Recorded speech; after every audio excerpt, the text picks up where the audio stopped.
Why didn't I go to the gym, you idiot? Keep waiting. I don't make enough money. Did I make a mistake that's going to cost me? I wish I could sing like I wish I looked like Chris. Am I doing the right thing? Why don't they respect me? I'm not even a good... I haven't got time to be dressed. Why did I get out of bed? Now, unfortunately, that's how my brain sounds all the time, except for brief moments of respite.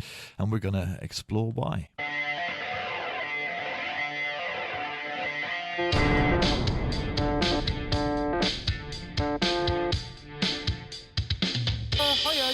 Hi everyone. Now, as long as I can remember, my brain has always been working against me. I don't even know what you might call it. Might you call it, an overactive brain, overactive mind, some kind of, I don't know, disorder, some kind of anxiety, who knows what it is. Maybe it's just a normal way the brain operates. I'm not sure. Maybe there's so much input and stimulus that I'm struggling to constantly register it. But what you heard at the start of this episode is my thought process all the time, but with much more swear words, but I'm trying to keep it relatively family friendly. Sometimes my fiance's voice will penetrate the noise and she'll say, "Are you listening to what I'm saying?" And I'll go, Yes, of course, yes, and in panic. Imagine hearing that all the time in your head. Sometimes my attention's pulled in different directions and it's so hard to focus up, but focusing on things does tend to quieten it, which is why I like to sometimes tinker and fix things. It's why in my teenage years and in my 20s I found that drugs and drinking really helped. It helped hone the voices, helped focus me up, it helped quiet them down.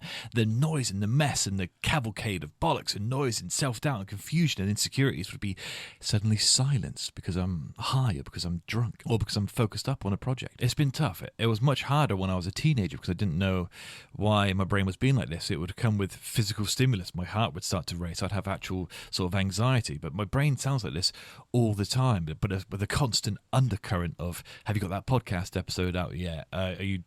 Do you look okay? Why is your belly hanging over your trousers like that? Why have you let yourself get in this state?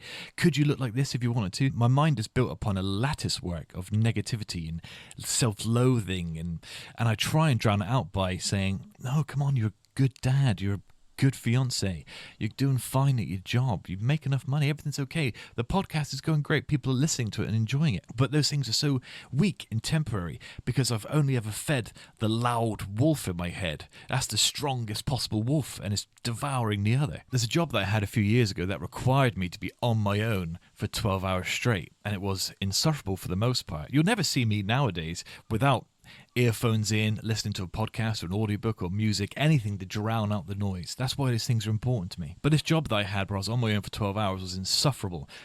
And I managed to train my way out of the sort of agony by every night before going to bed writing down 3 things I like about myself, 3 things I'm grateful for.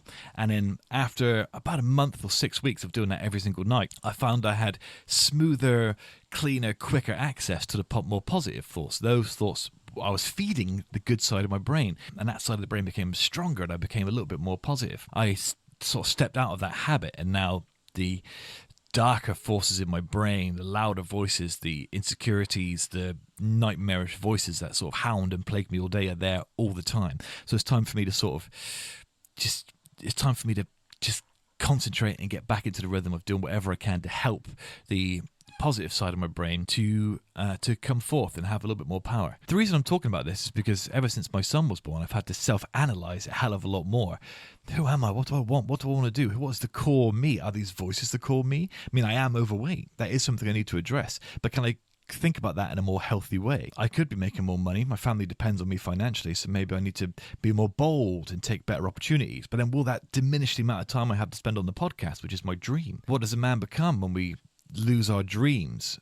Do you know what I mean? I don't want to lose that aspect of me. This is my output, my creativity. I have full faith that one day I'm going to be a professional podcaster, so I can't give up that. But then if I take a new opportunity at work, will that mean that I have to then prioritize that because it's a more difficult position, although financially more significant? The other reason I have to really consider these things is because I'm a father. There's every possibility that my son's brain will be wired the same way, whereas I've had to claw my way through this dark, horrible forest and attempt some semblance of architecture or routine to keep the dark voices at bay, to keep my insecurities and my manic side of my brain at bay. I've had to do that all by myself. It's self-taught. The reason I need to master these things and to master the tools I need to help me through this is because if my son is wired the same way as me, his brain's going to sound exactly the same, and I can help from a very early age reinforce the positive things, constantly tell him that, I love him, I love you, kid, and you're beautiful, you are handsome, you are strong, you are funny, you are smart, you are intelligent, and that's so important. You are kind, you are gentle. I can reinforce these things in him from an early age. Things that my mum did for me. My mum was excellent at, from an early age, building me up. You're smart, you're funny, you're beautiful, you're a good singer, you're building me up. But at some point, I fell off that pedestal and came crashing down. And sometimes that's good because you can find yourself suddenly in reality. So you can go, okay, well, actually, I'm not that good a singer. I'm not that good at this, this, and this, but that's okay because to believe otherwise would be, sort of waste of time. But all of it came crashing down, the self-confidence, everything. So I've got to build that back up myself. And I've been trying to do that since my teenage years or my early 20s. But with my son, I can keep a close eye on it.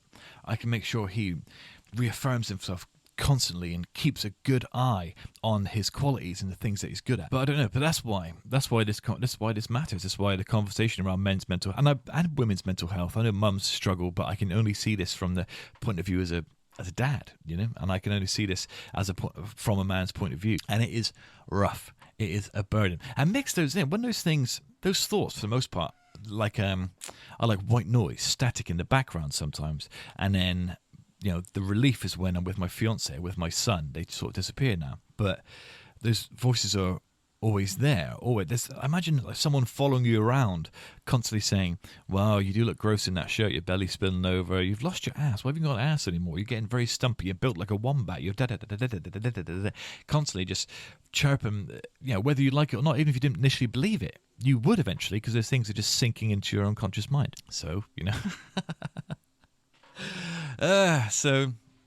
So my task is not only to physically better myself and make myself stronger, which is what I want to do. I'm going to the gym sort of regularly, but that comes, and I always feel better. I always feel better if I go to the gym and I lift some weights and I feel, I am strong. There's a lot of people that would give a lot for this sort of strength in this chest and these shoulders, and then that disappears because then a voice says, "Yeah, but look at your gut. Yeah, you've smoked since you're a teenager. Your lungs are fucked. You're probably going to get cancer." I tell you, it's not easy. So my goal is to practice loving myself better. I would never say these things to another person, so it's outrageous that I would say them to myself, really. But yeah, so my goal going forward is to get better at loving myself, stay in reality, because I do need to lose weight, but also be kinder to myself, because I'm a good person for the most part. I want to learn the tools I need to be able to teach my son that everything he needs to be self-confident and self-assured. Because I believe if you have that and you can maintain it into your teenage years, then you might be spared some of the very, very poor decisions that I made. And maybe he'll grow up to be a much more balanced human being than me. And the annoying thing is, my life is so good. My life has never been better. But it's the old me. He's still so loud, chirping away, grinding me down slowly. So I've got to start combating that better. Thank you to Graham's Windows and Doors, grahamswindowsanddoors.co.uk. Graham's Windows and Doors are Yeovil's finest purveyor of windows, doors and conservatories. That's grahamswindowsanddoors.co.uk. If you enjoyed this, please click follow on Spotify, leave us a 5-star review. If I'm going to be the best podcaster in the world someday, I do need your help to get there. And leave a comment in the Spotify thing. Spotify's got comments now, so leave me a comment and let you know what to think of the episode. I really appreciate it. Take care, everyone. I love you very dearly, and I'll see you next time.